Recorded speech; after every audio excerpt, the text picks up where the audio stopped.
नमस्कार, आप देख रहे हैं जी बिजनेस। मैं हूं स्वाति रायना। आखिरकार जिसका इंतजार था वो बजट आ ही गया, पर इस बार बजट पर लोगों की कुछ मिली जुली प्रतिक्रिया सामने आ रही है। हालांकि बजट में मिडिल क्लास और टैक्स पेयर्स को कुछ मामूली राहत देने की कोशिश की गई है। न्यू टैक्स स्लैब में कुछ बदलाव किए गए हैं, लेकिन फिर भी जानना जरूरी है कि बजट से मिला क्या, क्या लगा हाथ। ये आज हमारा कार्यक्रम होने वाला है, जिसमें आप समझेंगे और जानेंगे कि आखिरकार इस बार बजट में नौकरी पेशा के लिए क्या रहा खास, निवेशकों के लिए क्या कुछ रहा। इस पर हमारी रहने वाली है खास चर्चा। हमारे साथ हमारे खास एक्सपर्ट्स हैं, उनसे करते हैं चर्चा की शुरुआत। ऑप्टिमा मनी के एमडी पंकज मटपाल हमारे साथ है। रूंगटा सिक्योरिटीज के certified financial planner Harshvardhan Rungta हमारे साथ हैं। और बातचीत हम आगे भी जारी रखेंगे और जानने की कोशिश करेंगे कि आखिरकार इस बजट में क्या रहा खास। और टैक्स एक्सपर्ट विमल पुनमिया भी हमारे साथ हैं। विमल जी, आपका भी बहुत स्वागत करते हैं सर इस कार्यक्रम में शामिल होने के लिए, क्योंकि हम नौकरी पेशा की जो उम्मीदें हैं उनको थोड़ा सबके सामने रखना चाहेंगे। और क्योंकि हर बार बजट से एक सैलरीड क्लास को उम्मीद रहती है कि उनके लिए क्या खास रहा। मैं विमल सर आपसे सबसे पहले जानना चाहती हूं, आपको कैसा लगा बजट से टैक्स के मोर्चे पर। मैं अगर एक सैलरीड क्लास के मन की बात ही सबसे पहले आपसे समझूं, जिसका असर सीधा उनके जेब पर पड़ता है, न्यू टैक्स स्लैब में जो बदलाव किए गए हैं, क्या आपको लगता है ये काफी रहा? मेरे ख्याल से काफी अच्छा रहा, और पर्टिकुलरली सैलरीड एम्प्लॉय के तो बहुत फायदे किए इन्होंने। स्टैंडर्ड डिडक्शन भी बढ़ा दिया है, मेडिकल का भी बढ़ा दिया है, और टैक्स का रेट भी कम किया है। और पर्टिकुलरली नेक्स्ट ईयर में जो आदमी न्यू सिस्टम में है, न्यू रिजीम में, उसको 17-18 हजार रुपया as compare to last year और कम टैक्स भरना पड़ेगा। तो ओवरऑल सैलरीड क्लास के लिए मैंने काफी अच्छा किया। एक आदमी सैलरीड एम्प्लॉय अगर प्रॉपर प्लानिंग करके रखे अपना, तो मेरे ख्याल से उसको 13-14 लाख रुपए तक इनकम है, और एचआर अलाउंस और सब दुनिया भर के बेनिफिट्स मिल रहे हैं जो इनकम टैक्स में ले रहा है वो, तो उसको टैक्स भी नहीं आएगा। ओके, तो विमल जी कह रहे हैं कि खास रहा, एक पॉजिटिव स्टेप वो मान रहे हैं। मैं पंकज जी आपसे यही जानना चाहती हूँ, क्योंकि न्यू टैक्स रिजीम के बारे में जब वित्त मंत्री ने चर्चा करनी शुरू की, और हम जो अपने शोज में अलग अलग बात भी कर रहे हैं कि फोकस जो है वो यही है कि आखिरकार न्यू टैक्स रिजीम में लोगों को कैसे लाया जाए। और हम तो यही बार बार एक्सपेक्ट कर भी रहे थे कि जो बदलाव होंगे न्यू टैक्स रिजीम में ही होंगे, और हुआ भी ये। जैसा विमल जी ने भी कहा कि कुछ फायदा होगा, स्टैंडर्ड डिडक्शन बढ़ा दिया। हालांकि हम तो उम्मीद करते 1 लाख कर दो, 75,000, मतलब थोड़ा दिया और बहुत सारा नहीं हुआ, ये थोड़ा सा अफसोस रह गया। क्या वाकई फायदा होगा, कुछ बचत हो रही है? स्वाति, बिल्कुल। देखिए, हमने बजट से पहले शो किया, उस पर यही हमारी उम्मीद थी। और हमें ऐसा लग रहा था कि ओल्ड टैक्स रिजीम में, क्योंकि सरकार चाहती है कि अब न्यू टैक्स रिजीम को ज़्यादा पॉपुलर बनाया जाए, तो यही उम्मीद थी। और उम्मीद के मुताबिक ठीक है, 50 को 1 लाख नहीं किया, लेकिन स्टैंडर्ड डिडक्शन जो है उसको बढ़ाकर 75,000 किया गया। उसके अलावा जो टैक्स स्लैब में बदलाव किए गए, आप देखेंगे अगर आपकी इनकम 15,75,000 रुपीज़ है, तो 17,500 रुपया आपको बच सकता है as compare to last financial year, अगर आप न्यू टैक्स रिजिम में हैं। और उसके अलावा अगर मैं सेस भी पकड़ लूँ उसके ऊपर, क्योंकि 4% का जो टैक्स अमाउंट होता है उसके ऊपर 4% आपका हेल्थ एंड एजुकेशन सेस होता है, तो पूरा अगर कैलकुलेट करेंगे तो वो 18,200 आता है। तो कम नहीं है मेरे हिसाब से। किसी व्यक्ति के लिए महीने का 1-1.5 हजार रुपया बच जाना एक बचत तो है। तो टैक्स के हिसाब से मैं कहूं तो थोड़ी राहत तो बिल्कुल दी गई है। कौन से वर्ग के लिए बचत है, हर्षवर्धन बताइए। जैसा वित्त मंत्री कह रहे हैं कि 2/3 लोगों ने न्यू टैक्स रिजीम चुना है।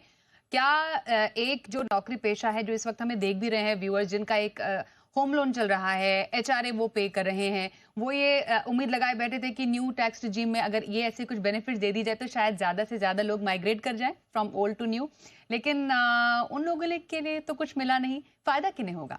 Well Swati, I think mandate एकदम क्लियर है कि वो नहीं चाहते कि ये एग्जेम्पशन ओरिएंटेड जो टैक्स रिजीम है वो बहुत कॉम्प्लिकेटेड हो जाती है, उसमें लीकेजेस होते हैं, उसको ट्रैक करना, हर चीज़ को, सारे प्रूफ्स को वेरीफाई करना वगैरह बहुत मुश्किल हो जाता है। तो सरकार किस तरफ जा रही है कि भाई हमें न्यू टैक्स रिजीम की तरफ जाना है, जहाँ पे कोई भी एग्जेम्पशंस वगैरह नहीं हो, सिंपल आप जितनी कमाते हैं उसके बेसिस पे आप टैक्स भरें।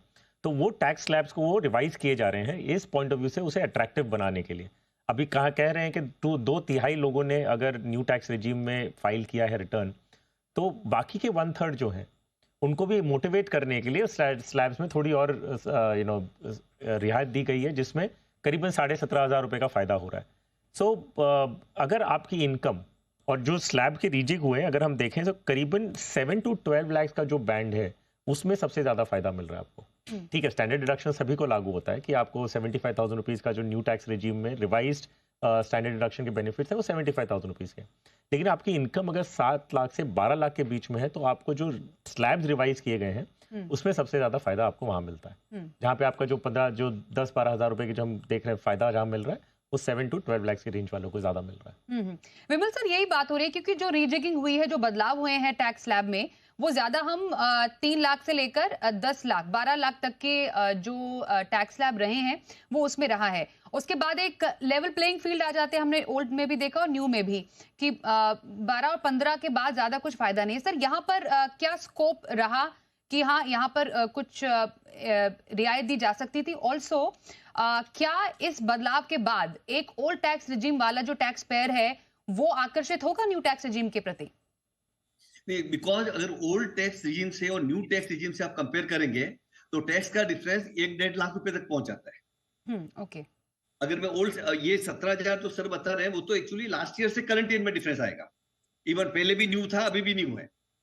और ओल्ड से आप कंपेयर करने को जाएंगे तो बहुत बड़ा फायदा है। ओल्ड डिजाइन में आज भी 2.5-3 लाख रुपए ही फ्री है और न्यू के अंदर आपको 7 लाख तक तो वैसे भी टैक्स नहीं है। और 7 लाख के ऊपर भी स्लैब वाइज करके उन्होंने बहुत बड़े फायदे किए हैं। और मैं तो अभी तक भी सोचता हूं कि मैंने वर्किंग करके भी रखा हुआ है, अगर कोई एम्प्लॉय HRA का बेनिफिट लेता है, लीव ट्रेवल का बेनिफिट लेता है, एम्प्लॉय से मेडिकल का लेता है, तो 2-4 अलाउंसेस जो मिलते हैं वो एग्जेम्प्टेड है वो लेता है, तो उसको तो एक्चुअली 13, 13.5, 14 लाख रुपए तक इनकम टैक्स ही नहीं आता है। 1 रुपए का भी इनकम टैक्स नहीं आता है। सो धीरे धीरे सब लोग न्यू रिजीम में ही आ जाएंगे। लेकिन जिनको कंसेप्ट सेविंग का है, इंश्योरेंस प्रीमियम भरना है, PPF भरना है, दूसरे डिडक्शंस लेने के हैं, तो वो लोगों को अभी भी ओल्ड रिजीम में अट्रैक्शन रहेगा। अदरवाइज जिसको कैश मनी ज्यादा अपने हाथ में चाहिए तो वो आदमी न्यू में आएगा। ओके, बिल्कुल। तो जिनके पास लाइबिलिटीज हैं उनकी तो मजबूरी है कि उनको ओल्ड टैक्स रिजीम में रहना है। लेकिन जो ये एक्स्ट्रा पैसा हाथ में आ रहा है, अगर हम समझे कि एक टैक्स पेयर के हाथ में जो भी तबका है जो न्यू टैक्स रिजीम में है और जो जाना चाहता है, क्या ये थॉट प्रोसेस हो सकता है फ्रॉम पर्सनल फाइनेंस एंगल कि ये जो हाथ में एक एक्स्ट्रा लिक्विडिटी आ रही है उसको आप फाइनली कहीं पर निवेश कर दें और उससे आप एक एज कंपेयर टू एक ट्रेडिशनल इन्वेस्टमेंट ऑप्शन आप ज्यादा पैसे कमाएं? पंकज, बिल्कुल, देखिए इन्वेस्ट तो करना ही चाहिए, पैसा बच रहा है और अब तो जरूरत भी है। अभी हम बात करेंगे क्योंकि कैपिटल गेन टैक्स बढ़ गया है तो जो वहां नुकसान हो रहा है उसकी भरपाई कहीं तो करनी है।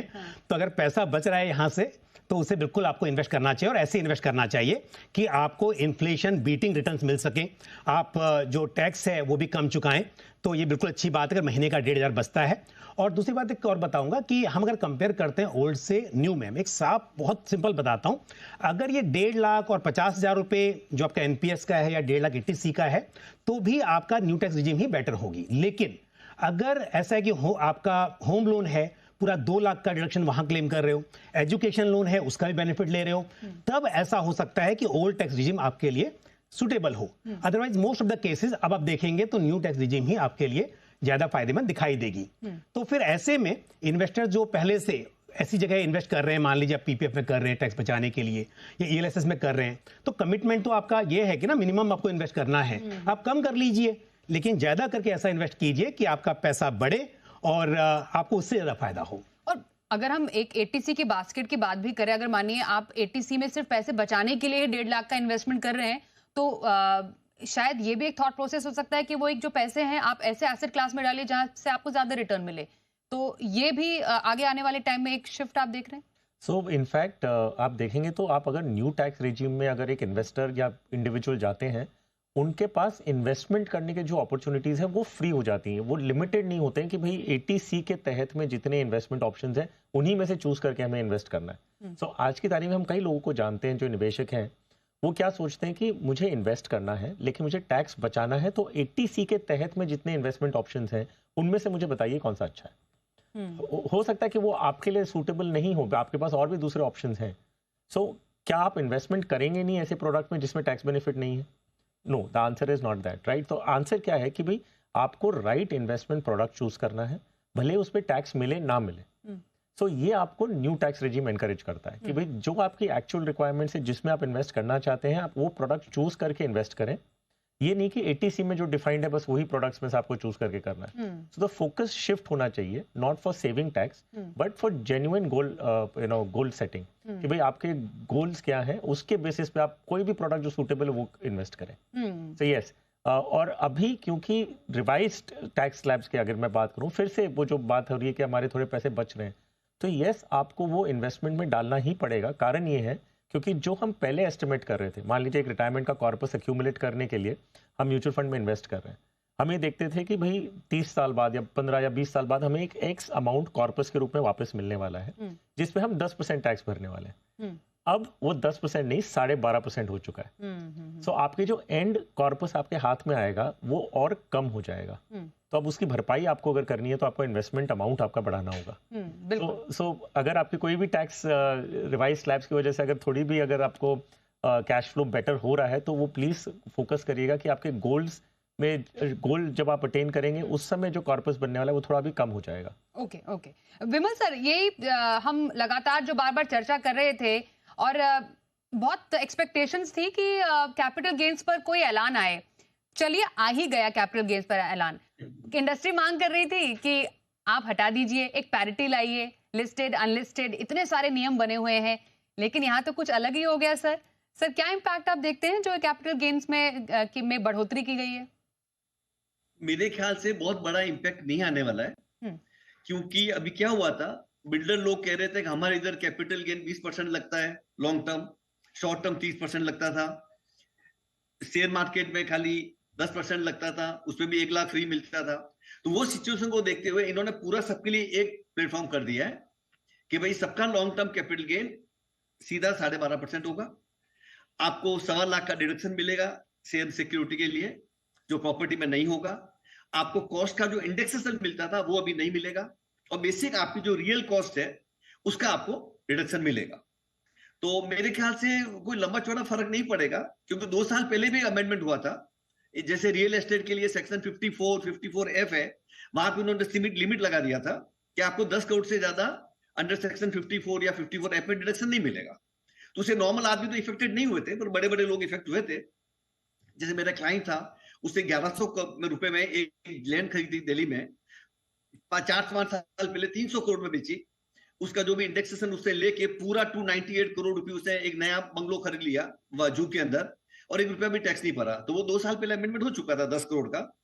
तो मुझे नहीं लगता है कि बहुत बड़ा कोई इफेक्ट आने वाला है। और आफ्टर जो पैसा कमाएंगे उसमें से तो टैक्स भरने का है, कोई घर से तो लाके भरने का नहीं है। मैंने अगर 100 रुपया कमाया और 12.5 रुपया चला गया मेरा, तो ठीक है, इट्स ओके। और चर्चा हम करते हैं जरूर, क्योंकि अभी देखिए अभी ये पूरी चर्चा चली रही है।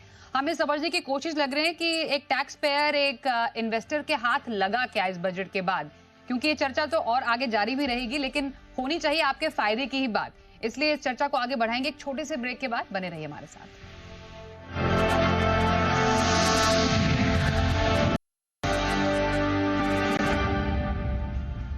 बजट के बाद क्या लगा हाथ, इस पर चल रही है हमारी एनालिसिस। हमारे साथ है ऑप्टिमा मनी से पंकज मठपाल, रुंगटा सिक्योरिटीज से हर्षवर्धन रुंगटा और टैक्स एक्सपर्ट विमल पुनमिया जी हमारे साथ हैं। जानना जरूरी है कि आपके निवेश पर क्या असर पड़ेगा, ये जो कैपिटल गेन्स पर जो ऐलान हुए पंकज जी, क्योंकि जब भी दरों में बढ़ोतरी होती है, जो इन्वेस्टर्स होते हैं वो थोड़े घबरा जाते हैं कि क्या हमें कुछ नुकसान तो नहीं हो रहा इससे।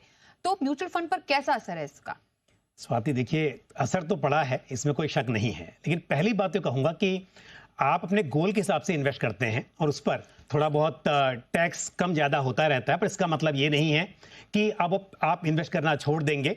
आपने जिस हिसाब से इन्वेस्ट किया है, जो भी आपका एलोकेशन है असेट क्लासेस में, वो वैसा ही रहना चाहिए।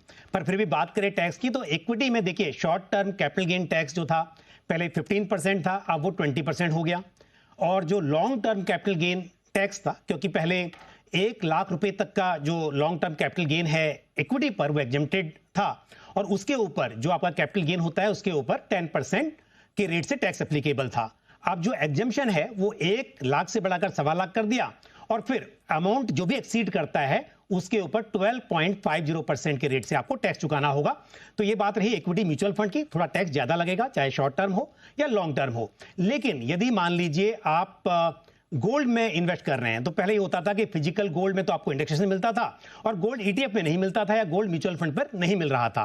तो यहां पर अभी सेम है कि आपका जो गोल्ड म्यूचुअल फंड है वो इसमें आ जाएगा, सेम पैरिटी हो जाएगी। और जहां तक हम बात करते हैं डेट फंड्स की, तो डेट फंड पे आप क्योंकि जिस तरह से आपके फिक्स डिपॉजिट के ऊपर इंटरेस्ट पर टैक्स लगता है उसी तरह से यहां पर टैक्स एप्लीकेबल होता है। पहले भी यही था और अभी भी ये है, तो उसमें कोई अंतर नहीं है। तो मेन जो है वो इक्विटी पर आप देख सकते हैं कि चाहे शॉर्ट टर्म की बात करें या लॉन्ग टर्म की, थोड़ा सा आपको टैक्स का बोझ ज्यादा लगेगा।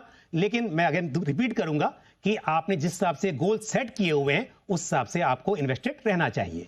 हर्षवर्धन जी हाँ, so you know the point ये है कि आज हम 12.5% के हिसाब से हम थोड़ा दुख मना रहे हैं। हो सकता है ये रेट आगे जाके बढ़े भी। अगर हम 20 साल का टारगेट लेके चल रहे हैं, हमारे रिटायरमेंट का हम कॉर्पस इकट्ठा कर रहे हैं और हमारा रिटायरमेंट मान लीजिए यहाँ से 15 साल आगे है, तो आज की जो टैक्स दरें हैं वो है 12.5, जो पहले 0 थी, 0 के बाद 10% हुआ, 10 के बाद 12.5% हुआ है। ये लगातार चलने वाला सिलसिला, ये यहाँ खत्म होने वाला नहीं है। सो अगर हम इसे सोचते हुए अगर हम हमारे लक्ष्य बदल दें, हमारे इन्वेस्टमेंट अपॉर्चुनिटीज या इन्वेस्टमेंट ऑप्शंस बदल दें, सो नहीं काम होने वाला। What we have to keep in mind कि टैक्स एक रियलिटी है और ये 12.5% पे भी नहीं रुकने वाला। आई होप बढ़े नहीं, लेकिन मेरे होप करने से कुछ नहीं होने वाला। ये अगर हम 10, 15, 20 साल की बात कर रहे हैं, ये आप सोचिए 15 साल बाद हो सकता है ये टैक्स की दरें जो हम long term capital gains equity की बात करें जो आज 12.5% है, हो सकता है 20% भी हो जाए।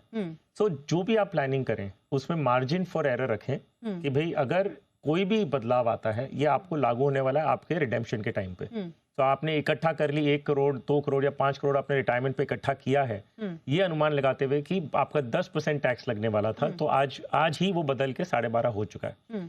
ये आगे जाते हुए अगर 20% हो गया तो आपको आपके मैच्योरिटी प्रोसीड जो रिडेम्पशन आप उस समय करेंगे उस समय आपको टैक्स लगना है ऑन एंटायर गेन्स। ओके, सो अपने रिटर्न अपने इन्वेस्टमेंट्स को मैक्सिमाइज करिए और इसकी मार्जिन लेके चलिए कि आगे जाके और अनप्लेजेंट सरप्राइजेस आ सकते हैं, तो आपके लक्ष्य उस समय जो है वो आप फिर भी अचीव कर सकें। तो इसका आपको प्रोविजन बनाते हुए आपको इन्वेस्ट करना शुरू करना होगा। ओके विमल सर, जो एक बड़ी बात भी निकलकर सामने आई वो था इंडेक्सेशन बेनिफिट प्रॉपर्टी पर, वो जो हटाया गया, क्या आपको लगता है ये कुछ इम्पैक्ट कर सकता है आने वाले टाइम में?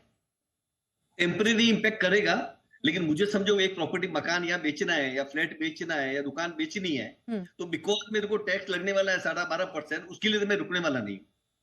लेकिन जब भी आपको इंडेक्सेशन मिलता था तो टैक्स भी तो 20% था, सरचार्ज वगैरह करके 24% पड़ता था, 23.92%। तो अभी आप 12.5 कर दिया है, क्योंकि हर बिल्डर पहले यही बोलता था कि भाई हमारे को जो इन्वेस्टर आते हैं उनको 20% टैक्स भरना पड़ता है, शेयर मार्केट वाले को 10% भरना पड़ता है। तो इस सबको एड पार कर दिया इन्होंने और 12.5 कर दिया और इंडेक्सेशन नहीं मिलेगा। तो मेरे हिसाब से इसका लॉन्ग रन में बड़ा फर्क पड़ेगा ऐसा मेरे को नहीं लगता है। अब जैसे सर ने शेयर मार्केट की बात अपन करें, 2004 तक तो नॉर्मल रेट ऑफ टैक्स था ही। कैपिटल गेन में भी लॉन्ग टर्म 20% लगता था, इंडेक्सेशन के बाद शॉर्ट टर्म में भी 30% लगता था। जब चिदम्बरम साहब फाइनेंस मिनिस्टर बने 2004 में, तो उन्होंने अमेंडमेंट करके लॉन्ग टर्म को फ्री कर दिया, एसटीटी लेके आ गए और शॉर्ट टर्म को 10% पे या 15% में रख लिया। तो अब धीरे धीरे बढ़ रहा है। तो टाइम के हिसाब से जब गवर्नमेंट किसी पर्टिकुलर इंडस्ट्री को इंसेंटिव देती है तो उसका टैक्स रेट घटा देती है, एग्जेम्पशन बढ़ा देती है, तब उनको लगता है दूसरी इंडस्ट्री को फायदा देना चाहिए, तो थोड़ा उसमें ज्यादा बदल होते हैं। तो मेरे को नहीं लगता है कि ये 12.5% टैक्स होने से या 1 लाख से 1.25 लाख बेसिक लिमिट बढ़ाने घटाने से लंबा चौड़ा फर्क पड़ने वाला है। मैं विमल सर आपसे एक बात समझना चाहती हूँ। आप ये जो ऐलान किए गए हैं, हम चाहे वो कैपिटल गेन्स की बात करें उसमें बढ़ोतरी या फिर न्यू टैक्स रिजीम को बढ़ावा देना, ये जो जितने भी जो आम लोगों की जेब से जुड़े हुए जो ऐलान है, ये किस दिशा में जाते हुए स्टेप्स हैं, ये समझना जरूरी है। क्योंकि अभी जो व्यूअर हमें देख रहा है वो ये जानना चाहता है कि थॉट प्रोसेस क्या है, जो सरकार है या जो वित्त मंत्री वो क्या चाह रही है कि एक जो जिसके हाथ में एक पैसे आ रहे हैं, जो कमाई करना चाहता है, वो कैसे प्लानिंग करे? नहीं, एक्चुअली गवर्नमेंट का प्लानिंग यही है कि टैक्स पेयर को कोई तरह की तकलीफ नहीं हो, सीधा वो अपना टैक्स भर देवे वर्किंग करके, और लिटिगेशन भी नहीं हो, वॉलंटरी कंप्लाइंसेस हो थोड़ी। और उसके बड़ी उस चक्कर में गवर्नमेंट ने बहुत कुछ किया है। आज इनकम टैक्स में सब ऑनलाइन हो गया है। ऑनलाइन होने के बाद क्या हो गया, आपका फेसलेस असेसमेंट है, फेसलेस अपील है। 400 में से एक केस स्क्रूटनी में आता है, rest all accepted 399 as it is. तो इससे काफी सिंपलीफाई हुआ है। और जो पहले जो अरेस्टमेंट होता था, ऑफिसर के पास अपन जाते थे, एक एक चीज उसको एक्सप्लेन करना पड़ते थे, वो समझने के बाद भी नहीं समझता था, अब ये सब फेसलेस कर दिया है। अब ऑफिशियली लेटर और स्क्रूटनी में आते ही नहीं है केस, आजकल बहुत कम आ रहे हैं। तो ओवरऑल मेरे हिसाब से गवर्नमेंट राइट डायरेक्शन में है। टैक्स तो उसको लेना ही पड़ेगा, नहीं गवर्नमेंट चलेगी कैसे? आज अपन कह रहे हैं रोड बनना चाहिए, ये बनना चाहिए, हॉस्पिटल होना चाहिए, एजुकेशन होना चाहिए, अब कलेक्शन ही नहीं आएगा तो कहां से क्यों बनेगा? इसलिए थोड़ा बहुत टैक्स प्लस माइनस है, पर overall government income tax point of view से बहुत अच्छे डायरेक्शन में जा रही है। और एक छोटा सा पॉइंट्स में ऐड करना चाहूंगी और आपसे व्यू लेना चाहूंगी। विवाद से विश्वास स्कीम 2024 इसको आगे बढ़ाने की बात की गई है। इससे विवादित मामलों का निपटारा आप मान रहे हैं कि आगे आने वाले टाइम में और आसान होगा? बिल्कुल 100% आसान होगा। ये स्कीम एक्चुअली जब 1961 में इनकम टैक्स आया था, उसके बाद में एक स्कीम आई थी खाली 1998 के अंदर, उसके बाद स्कीम दूसरी आई 2020 के अंदर, और अभी ये तीसरी स्कीम है। और इस स्कीम में एक्चुअली क्या होता है, आदमी को सिंपली टैक्स भरने का है, इंटरेस्ट नहीं लगता है, पेनल्टी नहीं लगती है, और उसका लिटिगेशन खत्म हो जाता है। अदरवाइज होता वो ये क्लाइंट का अपील करता है सीआईटीपीएल में, डिपार्टमेंट जाता है ट्रिब्यूनल में, वो ट्रिब्यूनल में जीतता है, डिपार्टमेंट हाई कोर्ट जाता है, डिपार्टमेंट सुप्रीम कोर्ट जाता है, और लिटिगेशन में उसको इतना खर्चा हो जाता है कि वो टैक्स से भी ज्यादा लग जाता है। उसके लिए भी गवर्नमेंट ने बहुत अच्छा किया अभी कि अगर कोई सीआईटीपीएल फेवर में ऑर्डर करता है तो 60 लाख रुपए तक की टैक्स इफेक्ट है, सरचार्ज इंटरेस्ट कुछ भी नहीं पकड़ने का है, तो डिपार्टमेंट ट्रिब्यूनल में नहीं जा सकेगा। 2 करोड़ का टैक्स मतलब 6 करोड़ का एडिशन रफली, तो डिपार्टमेंट हाई कोर्ट नहीं जाएगा। और सुप्रीम कोर्ट के लिए 5 करोड़ रखा है। इस 15 करोड़ तक का डिस्प्यूट अगर कोई इनकम टैक्स आईटी ने आपको ऐड कर दिया है तो, और हाईकोर्ट ने आपके फेवर में दिया है, तो डिपार्टमेंट सुप्रीम कोर्ट में नहीं जाएगा सर। हाँ। ये सब देखते हुए मेरे ख्याल से लिटिगेशन बहुत कम हो जाएगा। और 2018 में जो स्कीम आई थी उसके अंदर भी काफी लोगों ने सेटल कर दिया था। राइट। हाँ, तो बहुत अच्छी स्कीम है। सर 10 से कितने मार्क्स देंगे बजट को? 10 में से 9 तो दूंगा मैं तो। 9? ओके सर, ये तो डिस्टिंक्शन वाले मार्क्स हो गए। पंकज जी आप? मैं 6 मार्क्स दूंगा, 6? क्योंकि समहाउ जो जो कैपिटल गेन टैक्स में बदलाव किया है, थोड़े सेंटिमेंट से हर्ट हुए हैं मार्केट के। Harshvardhan? Obviously on an average से थोड़ा ज्यादा, that is about 6 to 7 maximum. इसीलिए क्योंकि ब्रॉडर इकोनॉमिक डेवलपमेंट के लिए अच्छा है, लेकिन individual taxation point of view से बहुत डिसअपॉइंटिंग है। तो जैसा हमने कहा था, एक बहुत ही मिली जुली प्रतिक्रिया सामने आ रही है इस बजट को लेकर, लेकिन हाँ समझते हम आगे भी रहेंगे। एनालिसिस हमारी जारी है, क्योंकि जी बिजनेस पर आगे एक से बढ़कर एक कार्यक्रम हम आपके लिए आगे भी लेकर आएंगे। बहुत धन्यवाद अपने तीनों ही गेस्ट का हम करना चाहेंगे। विमल पुनिया जी, हर्षवर्धन रूंगटा और पंकज मटपाल, आप तीनों का बहुत धन्यवाद इस कार्यक्रम में हमारे साथ शामिल होने के लिए। तो इस कार्यक्रम में बस इतना ही, पर बजट के एक्सक्लूसिव कवरेज के लिए आप बने रहिए हमारे साथ और देखते रहिए जी बिजनेस।